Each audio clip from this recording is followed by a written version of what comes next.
Les animaux parlent, les plantes parlent. L'eau parle. Oui, l'eau parle.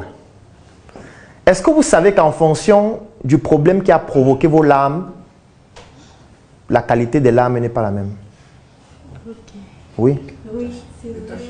Si vous êtes victime, par exemple, si vous avez une mauvaise nouvelle, peut-être vous avez perdu un membre de votre famille et vous commencez à pleurer, on prélève vos larmes. Une autre personne, ou alors vous-même, vous êtes en train de préparer avec de l'oignon et vos larmes coulent. Les deux larmes là ne sont pas identiques. C'est totalement différent sur le plan biochimique. Totalement. Alors que ça coule de vos yeux, ce sont toujours les larmes, sauf que la composition n'est pas la même. Pourquoi? Parce que ces larmes-là, c'est la matière, et cette matière-là est associée à une énergie qui n'est pas la même.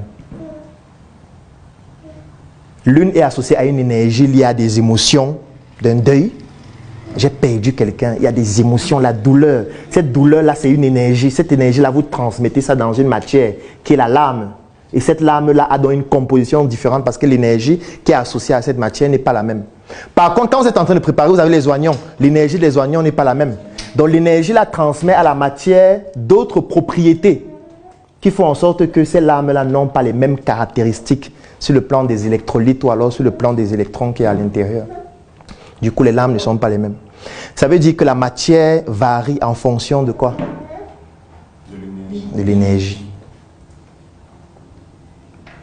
Cette énergie-là, c'est ça la spiritualité. On va donc analyser cette énergie dans plusieurs cas de figure et dans le monde des affaires pour voir comment cette énergie peut influencer dans un projet.